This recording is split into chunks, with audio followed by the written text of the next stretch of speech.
De qualquer forma, sim, Zelda é cultura LGBT e eu posso provar. Olá, LGBTs, sejam muito bem-vindos ao 27º Círculo do Inferno. Meu nome é Thiago e nesse canal a gente fala sobre cultura pop e a inefabilidade da condição humana. No vídeo de hoje, pra variar, a gente vai responder perguntas da audiência. Mas primeiro, me falaram aqui no ponto que tem gente que assiste meus vídeos regularmente, mas não tá inscrito no canal ainda. Vocês estão achando que eu sou o quê? Que eu tô pagando de gatona aqui? Não. Eu sou um produtor de conteúdo audiovisual e eu mereço respeito e dinheiro também. E falando em dinheiro, esse vídeo é patrocinado. Se você também tem esse interesse profundo em ser um produtor de conteúdo audiovisual, eu recomendo que você dê uma olhadinha lá no site da EBAC, a Escola Britânica de Artes Criativas e Tecnologia. Lá na página inicial você vai encontrar uma aba onde está escrito audiovisual, e aí nessa área você encontra tudo que é curso relacionado que você pode fazer de casa mesmo. Tem roteiro, sound design, modelagem 3D, produção executiva e vários outros. A grande vantagem dos cursos da EBAC é que eles são voltados para o mercado. A ideia é que você termine de estudar pronto para trabalhar. As aulas são ministradas por profissionais que conhecem o mercado, que estão inseridos no mercado e que estão prontos para te ajudar nessa empreitada. Cada curso que você clicar para conhecer vai ter todas as informações sobre os professores, junto com média salarial de cada profissão e tudo mais que você precisa para se decidir. E esse mês, junho, tem um negócio importante: gays. E as outras letras da sigla também, claro. No junho da virada, a EBAC tá com descontos de 60% em todos os cursos, qualquer curso. E além disso, tem o meu cupom promocional, HORAThiago200, que te dá um desconto de R$200 em qualquer curso também. E as duas promoções são sim cumulativas, ou seja, você pode pegar os dois descontos. O link tá aqui na descrição, se joga lá e arrasa. E agora de volta pra cá, pra coletiva de imprensa. E a gente vai começar, como de praxe, com a galera do Telegram. Eles mesmos, os ilustres, os inesquecíveis, os maravilhosos, os apoiadores que contribuem mensalmente no meu Apoia-se com R$50 ou mais. E que por causa disso, tem acesso a um grupo exclusivíssimo. E claro, prioridade na hora de mandar pergunta, né? Pra mais informações, acesse aqui esse lindo babado, esse link, ó, que simplesmente é tudo na minha vida. Enfim, vamos pras perguntas, né? A primeira pergunta é da Fernanda. A Fernanda falou assim: por que Hollywood não gosta de bons roteiros? Às vezes tenho a impressão de que eles gastam 5 bilhões na produção e dão um suco e uma coxinha pro time de escrita. Esse é o famoso teto de gastos, né? Deixa eu entender essa linha de raciocínio aqui. Será que Hollywood, de uma forma geral, prioriza efeitos especiais no lugar de um bom roteiro? Bom, é importante a gente entender que o que a gente chama de Hollywood é toda uma infinidade de categorias, profissões, setores e empresas dentro e fora dos Estados Unidos. Não existe um senhor Hollywood, embora sim, na prática, as grandes decisões, em especial as financeiras, sejam tomadas por uma pequena minoria de homens brancos e ricos de meia idade, assim como em qualquer lugar do mundo. A palavra-chave aqui é indústria. Quando a gente fala em produção criativa em escala industrial, a lógica é aquela mesma de sempre: produzir o máximo possível pelo menor custo possível e lucrar o máximo possível. E as consequências disso não são sentidas só nas salas de roteiro. É só olhar pra essa imagem aqui ou prestar atenção na quantidade de filme gravado em tela verde, que parece tudo a mesma coisa. Os profissionais de efeitos especiais também estão sobrecarregados e mal pagos. Uma boa parte deles, inclusive, nem trabalha nos Estados Unidos, eles não são sindicalizados e eles não têm as ferramentas pra brigar por melhores condições de trabalho. Tem um monte de reportagem, tem um monte de vídeo por aí que falam justamente sobre o sucateamento dos setores de efeitos visuais em Hollywood. Isso não diminui de forma alguma a legitimidade da greve de roteiristas que tá rolando agora nos Estados Unidos. Inclusive, a essa altura do capitalismo, eu não sei como não tem mais gente fazendo greve. Quer dizer, eu sei sim. Enfim, pra finalizar, uma reflexão. O que a gente classifica por aí como um roteiro bom ou um roteiro ruim é o resultado de um processo muito maior e muito mais complexo do que a quantidade de estrelas que aquele filme recebe no Letterboxd. Um roteirista que se preze precisa entregar o melhor roteiro possível dentro de um contexto que inclui muito mais coisas do que simplesmente a habilidade de uma pessoa de escrever um bom roteiro. Esse bom roteiro precisa ser bom dentro das métricas de produção criativa em escala industrial. E se existe uma prioridade nesse processo todo, ela não tá na construção de um bom roteiro, nem exatamente nos melhores efeitos especiais que a tecnologia pode proporcionar, mas sim, como sempre, no lucro dos acionistas. Próxima pergunta, o Arturo me mandou o seguinte: você já viu o filme Your Name? Baseado no filme, o que você acha sobre espiritualidade oriental e como isso se manifesta em animes/mangás? Eu gosto desse filme, mas eu não tenho esse conhecimento tão profundo sobre animes, sobre mangás, muito menos sobre espiritualidade no Japão e na Ásia, pra me aprofundar muito nesse assunto. Às vezes eu não entendo porque que as pessoas me perguntam algumas coisas. Eu tenho cara de quem sabe alguma coisa? Mas beleza, eu fiquei curioso com a sua pergunta e fui dar uma pesquisada sobre esse tema. O que eu encontrei foi o seguinte: existe um contexto histórico interessante por trás do filme Your Name. O que eu sei, superficialmente, é que o Japão tem uma relação conflituosa com a própria história. É difícil para algumas pessoas, para alguns setores da política, admitirem que o Japão, que o Estado japonês, foi responsável por muitas atrocidades no passado relativamente relativamente recente. E nesse contexto, o shintoísmo, às vezes, aparece como o símbolo de uma identidade nacional em crise. A extrema-direita de lá, pelo pouco que eu li, explora bastante alguns desses signos em busca de construir um passado mítico que isente o Japão dessas atrocidades históricas que ele cometeu. Eu não tô dizendo que o shintoísmo é isso, eu tô dizendo que existe isso. E essa prática de buscar alguma tradição mística em busca de uma identidade nacional é bastante comum na extrema-direita em vários lugares do mundo. Então é um fenômeno relativamente fácil de reconhecer. E na época que Your Name foi feito, existiram algumas tentativas de implementar umas políticas públicas meio esquisitas lá no Japão. Ou então o ministro da educação na época era um conservador de direita, que achava um absurdo que as escolas japonesas ensinassem a história do Japão para as crianças com essa perspectiva, segundo ele, depreciativa. E o filme foi produzido nesse contexto politicamente conturbado sobre a relação do Japão com a própria história. Então sim, Your Name é um filme interessante pra gente analisar alguns desses aspectos. Mas não confia na minha palavra não, eu não sei de nada. Eu vou colocar uns links aqui embaixo pra quem quiser se aprofundar nesse assunto. Próxima pergunta. Bom, 2 pessoas me mandaram perguntas sobre Zelda, nada mais justo do que agrupar as 2 perguntas, né? O Rafael me perguntou se eu tô jogando Tears of the Kingdom. Sim, estou. E o Breno me perguntou por que eu acho que os jogos de Zelda são gay culture. O que eu gostei dessa pergunta é que o Breno não perdeu tempo, né? Ele não perguntou se eu acho que Zelda é gay culture. Ele já partiu do pressuposto que eu acho sim e quer saber por quê. Eu adoro quando as pessoas partem do pressuposto. De qualquer forma, sim, Zelda é cultura LGBT e eu posso provar. Quando você começa a jogar qualquer jogo de Zelda, você joga com ele, o Zelda. Brincadeira, gente, eu sei que Zelda é a princesa. O nome desse carinha aqui é Link. Mas será que ele é um carinha mesmo? Aparentemente sim, mas a gente sabe que quem vê cara não vê identidade de gênero, né? Então vamos investigar. Um dos aspectos-chave desse personagem principal de Zelda é que ele tá ali pra ser uma espécie de projeção do jogador. É pra gente que tá jogando se enxergar no Link. Por isso que ele nunca fala nada, inclusive.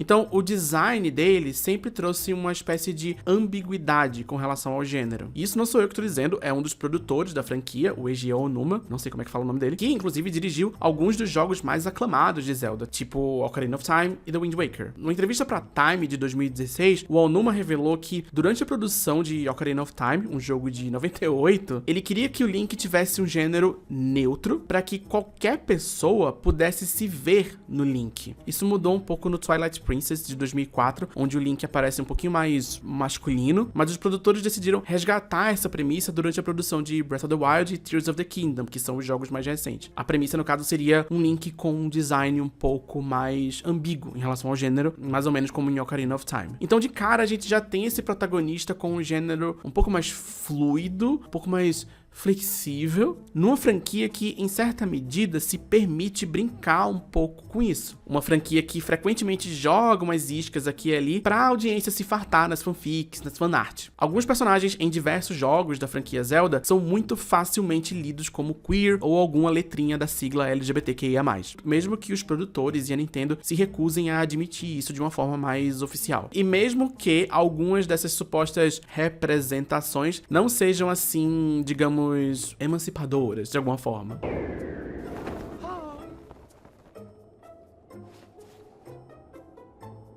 De qualquer forma, existem muitos elementos na franquia Zelda que despertam o imaginário da população LGBTQIA+. Inclusive, eu, pessoalmente, tenho um headcanon. Headcanon é aquele negócio, né? Na minha cabeça. Eu tenho esse headcanon sobre as Gerudo, que todas são, sim, mulheres, como diz a história, mas algumas são cis e outras são trans. Eu sempre pensei isso. E você pode discordar de mim o quanto você quiser, mas você jamais poderá censurar a minha imaginação. Pelo menos eu me conforto com isso. Próxima pergunta. Diogo. Posso fazer uma pergunta meta sobre o canal? Eu queria saber como foi que o processo de criação dele e como impactou sua vida mudar para esse novo tipo de trabalho. Eu tenho uma sensação de que eu já respondi essa pergunta antes, talvez não tenha sido em vídeo, talvez tenha sido alguma participação em podcast ou alguma coisa assim, mas vamos lá. Tudo começou porque eu tava me sentindo como qualquer trabalhador no sistema capitalista. Eu odiava meu trabalho, eu me sentia alienado em relação às coisas que eu precisava fazer todos os dias, e eu tava assistindo muito YouTube entre 2017 e 2018, quando alguns canais de vídeo ensaio estavam ficando muito populares. Esse universo todo tava despertando muito a minha imaginação e eu precisava muito de alguma coisa que me permitisse fugir um pouco da minha rotina de trabalho. Eu decidi criar um canal no YouTube no meio de uma crise existencial, onde eu tava em busca de algo que eu sentisse que fosse meu, onde eu realmente pudesse colocar uma energia criativa genuína ou algo do tipo. E foi meio que isso. A partir do momento em que eu tomei essa decisão, as coisas foram meio que acontecendo muito rápido, relativamente rápido. E eu tô aqui hoje, né, ainda no processo de transformação, de adaptação, de pensar formato, de pensar linguagem. Esse processo meio que não acaba nunca, né? Ainda bem, eu acho. Agora a gente vai responder perguntas do YouTube. Como sempre, eu fiz um postzinho lá na aba de comunidade, selecionei algumas perguntas de lá e vamos ver o que dá pra responder hoje, né? Primeira pergunta do YouTube veio do Daniel. O que você acha da hipocrisia dos canais de TV de desenho em relação aos conteúdos LGBT+? Quando eu falo canais, eu digo Cartoon Network com Steven Universo, The Owl House e a Disney, essa clássica história de um desenho que faz sucesso, é perfeito, blá blá blá, mas sempre me irrita quando a parte LGBT fica mais aparente, a empresa quase cancela o desenho, como a Disney fez com The Owl House. Ok, vamos lá. Em 2014, a última temporada da animação A Lenda de Korra começou a colocar uns sinais sutis de que existia um romance entre a protagonista, Korra, e uma outra personagem chamada Asami. A série acabou sem confirmar exatamente esse romance, mas os sinais estavam ali pra quem era um bom entendedor. Eu lembro que nessa época, algumas pessoas que não tinham muito conhecimento sobre os bastidores da animação começaram a falar sobre queerbaiting, que é aquela historinha que os estúdios colocam esses sinais ali pra meio que enganar a audiência, pra fazer a gente que é LGBT acreditar que aqueles personagens podem ser alguma letrinha da sigla, sem exatamente confirmar o assunto. Então eles ganham os louros da representatividade sem uma representatividade real. Então, quando a Lenda de Korra acabou, os roteiristas da série foram acusados por algumas pessoas de fazer esse queerbaiting, de colocar esses sinais na série pra gente achar que tinha alguma coisa, mas não tiveram a coragem de confirmar isso, que aquilo ali não era representação coisa nenhuma, blá blá blá. O que aconteceu de verdade é que os criadores de A Lenda de Korra tentaram muito transformar o subtexto em texto. Existiu muita vontade de transformar Korra e Asami num casal de verdade, mas eles foram impedidos pela Nickelodeon, que era a emissora que exibia animação na época. Uma força maior do que os roteiristas e os criadores impediu que essa representação acontecesse. Mais ou menos a mesma coisa aconteceu em A Hora da Aventura, com a Princesa Jujuba e a Marceline. Os personagens que viviam um romance subtextual que só pôde ser confirmado quando a série acabou. Pelo menos o beijo aconteceu. O romance entre Korra e Asami só pôde ser confirmado nos quadrinhos anos depois. Eu contei essa história pra mostrar que, em muitos casos, esse fenômeno é muito mais sobre a tensão que existe entre os criadores e os estúdios / emissoras do que sobre uma suposta hipocrisia. Existe muita gente brigando por representação, tentando escrever personagens LGBTs interessantes, e existe muita gente poderosa reagindo a isso. A gente vive num mundo LGBT-fóbico, né? Não sei se todo mundo sabe disso. O que chega na nossa telinha ou na telona é o resultado dessa tensão, entre uma galera brigando por representação e uma galera muito poderosa falando que não pode. Agora sim, existe a hipocrisia também. O que a gente pode chamar de hipocrisia são essas corporações que no mês de junho colocam um arco-íris no Avatar, se apropriam do discurso sobre diversidade pra ganhar mídia, enquanto por baixo dos panos, e às vezes não tão por baixo dos panos também, inviabilizam essa diversidade, removem dos seus catálogos conteúdos LGBTs sem a menor cerimônia, dificultam a criação dessas histórias e, enfim, atrapalham muito a vida da gente. Esse inferno! Próxima pergunta. O João me perguntou o seguinte: pretende trazer mais vídeos de novelas? Aquele vídeo do clone é maravilhoso. Obrigada. Vamos responder a pergunta. Será que eu devia fazer mais vídeos sobre novela? Minha grande dificuldade com isso é que novela é um puta investimento de tempo e de energia. Quando eu tava no processo de produção e criação dos vídeos lá sobre o clone, eu precisei ficar muito imerso nessa história. Não só assistir a novela inteira, mas ler sobre a novela, ler sobre a autora, entender o contexto histórico da novela e, claro, também, principalmente, assistir mais de 200 capítulos da mesma história num intervalo de tempo relativamente curto. Foi um processo que durou mais ou menos um ano da minha vida, foi muito enlouquecedor. Fora que o tema do vídeo era muito pesado também, então eu acabei ficando muito drenado, emocionalmente mesmo. Então quando eu penso em fazer conteúdo sobre novela, eu fico cansado. Mas eu quero sim, um dia. Breve. Próxima pergunta. O Danilo. Sei que na atual fase da sua carreira, você tem se afastado mais dos tópicos que envolvem super-heróis, mas ainda acho válido perguntar. Estou muito animado para essa nova fase da DC, encabeçada pelo James Gunn, que parece quase uma redenção aos filmes feitos pela senhora Zack Snyder. O que você está achando de tudo isso? Especialmente no que diz respeito à proposta de um Superman mais clássico e um Batman pai numa proposta mais familiar. Quem me conhece sabe que eu não gosto muito da DC, e eu realmente ando meio saturado de super-heróis de uma forma geral, não só no cinema, mas nos quadrinhos também. Eu prefiro ler outras coisas hoje em dia. Mas eu gosto do James Gunn. Eu gosto dos filmes dos Guardiões da Galáxia, eu gostei muito do que ele fez com o Esquadrão Suicida, até fiz vídeo sobre isso um tempo atrás. Apesar disso, eu fui assistir o terceiro Guardiões da Galáxia meio cético, meio sem expectativa por causa desse meu sentimento de saturação em relação ao filme de boneco. E o filme acabou me surpreendendo positivamente. Pra mim, é o melhor dos três, é um baita final pra franquia. Tem uma mensagem política forte, relativamente forte, considerando o nicho, e foi um bom sinal pra mim de que é possível que os filmes da DC sigam por um caminho interessante a partir de agora. Não sei como é que vai ser com esse rolê da greve dos roteiristas, né? Tem isso. Vamos ver. Só o futuro dirá. Próxima pergunta da Maria Clara. Como criador de conteúdo audiovisual, como você está percebendo as mudanças na área com a chegada do tal do AI? Tem esperança pra quem trabalha com área criativa nessa constante precarização? Beijos pra você também. Sobre a sua pergunta, como é que eu falo sobre ela? Ok, vamos lá. Será que o ChatGPT vai roubar o meu emprego? Eu vou tentar responder essa pergunta de um jeito diferente. Eu vou contar uma historinha. Na semana de estreia de Guardiões da Galáxia 3, a Marvel anunciou que o filme seria lançado em 600 versões diferentes. Isso só no cinema, tá? Pra que isso, gente? Nenhuma dessas versões tem alterações na história em si, no filme em si. Elas são adaptadas para diferentes salas de cinema, para diferentes projeções, para diferentes configurações de som, enfim, coisa técnica. Quando eu li esse número, a primeira coisa que eu pensei foi: alguém vai fazer muitas horas extras pra gerar isso tudo de versão, né? Eu não sei se isso é verdade, foi só um pensamento que me veio, porque, veja bem, eu terminei minha graduação em rádio e TV um pouco mais de 10 anos atrás. Ainda era um dos começos da internet. Eu vim morar em São Paulo mais ou menos na época em que o Facebook estava começando a implementar vídeo lá na plataforma. Pouco tempo depois, o Instagram também fez a mesma coisa. Nesse período todo da minha faculdade, até mais ou menos alguns anos atrás, eu ouvi muitas vezes a promessa de que o audiovisual estava vivendo um grande momento de expansão e que essa diversidade de formatos, de distribuição, resultaria em mais empregos para quem trabalha com isso. Muito mais pessoas vão poder trabalhar com vídeo porque agora existe muito mais trabalho a ser feito. Em certa medida, foi isso que aconteceu. Muita gente passou a trabalhar com vídeo, mas a gente passou a trabalhar menos nesse processo? Ou todo esse novo volume de trabalho simplesmente foi jogado na cabeça de quem já trabalhava muito? Eu vi um conteúdo esses dias que mostrava uma dessas inteligências artificiais decupando um vídeo em questão de minutos. Um trabalho que eu, quando era editor de vídeo, demorava às vezes um dia inteiro pra fazer. Mais de um dia às vezes. E aí eu fiquei pensando, nossa, isso teria facilitado muito a minha vida em 2016. Mas será que a minha rotina de trabalho seria melhor se essa tecnologia existisse naquela época? Ou será que meu chefe na época ia se aproveitar disso pra jogar muito mais trabalho nas minhas costas, agora que eu tenho mais tempo livre? Enfim, reflita. Próxima pergunta que mandou foi o Rafael. Ele perguntou assim: vale a pena trabalhar com áreas relacionadas como audiovisual? Gostaria de saber porque tenho muita vontade de trabalhar como jornalista e crítico de cinema. Vale a pena trabalhar com audiovisual? Depende do que você entende que é valer a pena, né? É dinheiro que você quer? Satisfação profissional? Satisfação artística? Liberdade criativa? Fama? Felicidade? Aposentadoria? Reconhecimento? Seios fartos? Eu realmente não sei. Eu acho que é importante entender o que é que significa valer a pena. O que você tá buscando exatamente? Eu poderia simplesmente falar assim, é difícil. Mas tudo é difícil quando a gente não é herdeiro. Então assim, difícil por difícil, faz o que você gosta. Não, mas é sério, procura saber. Estuda o mercado, possibilidades, caminhos. Construa a sua jornada. A próxima pergunta, do Pedro. Pedro falou o seguinte: você sempre menciona vários livros nos teus vídeos. Tem alguma dica pra conciliar o hábito da leitura com todas as distrações de trabalhar em casa e cuidar da casa, etc?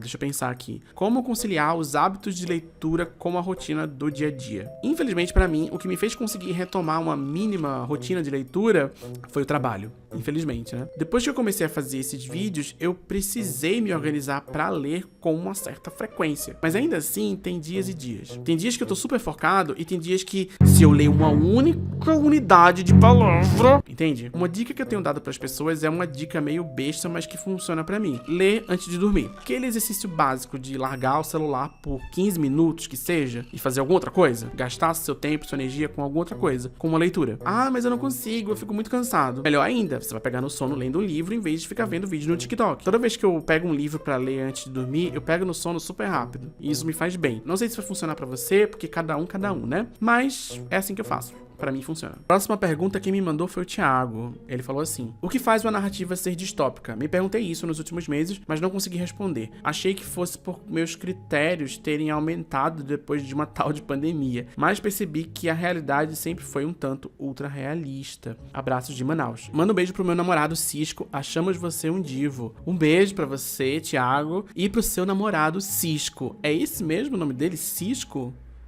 Nada contra.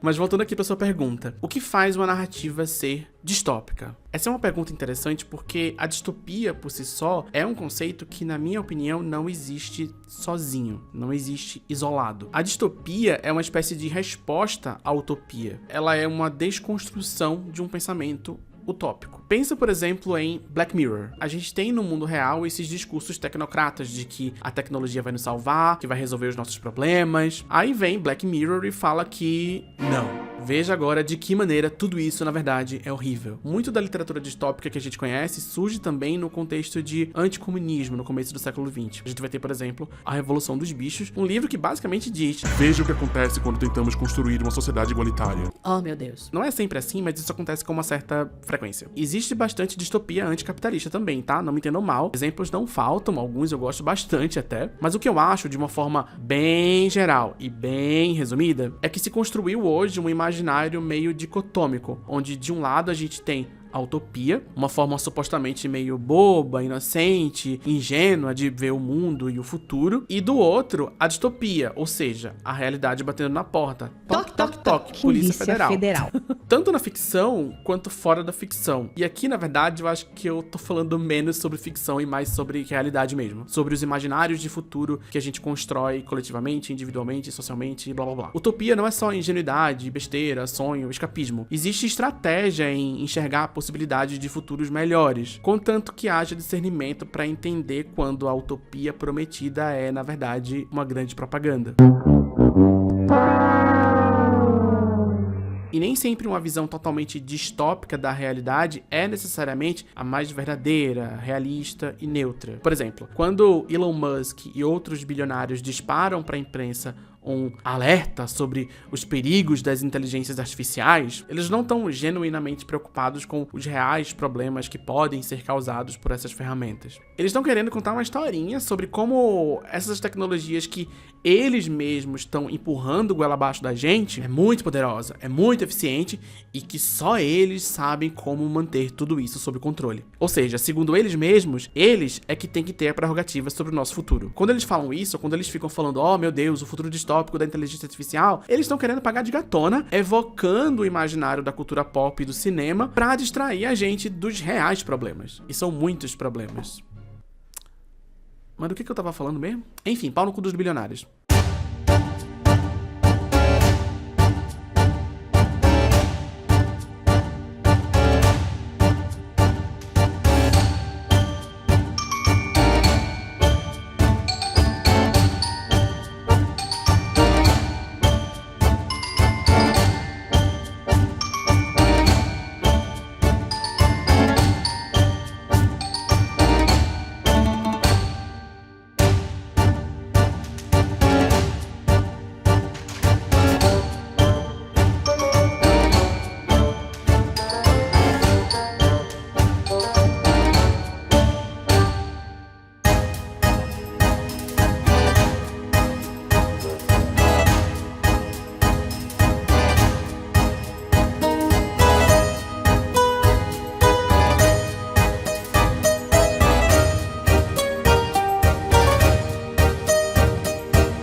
Voltando aqui para avisar que este canal é mantido através de financiamento coletivo. Se você acha que eu mereço, se eu sou tudo para você, vai lá no Apoia-se e deixa a sua contribuição mensal. Se você quiser, claro. Se você não tem condições de me apoiar financeiramente, e eu super entendo, mas você quer me ajudar de alguma forma, deixa um comentário. Sério, ajuda muito. Qualquer coisa. Fala que, sei lá, qualquer coisa, gente. Só deixa um comentário. Fala, sei lá, peitura metida. Pode ser a nossa piadinha interna desse vídeo, inclusive. Escreve peituda metida que eu vou saber exatamente quem foi que assistiu esse vídeo até o final. Essa vai ser a grande contribuição que você vai deixar pro meu trabalho. E eu agradeço profundamente.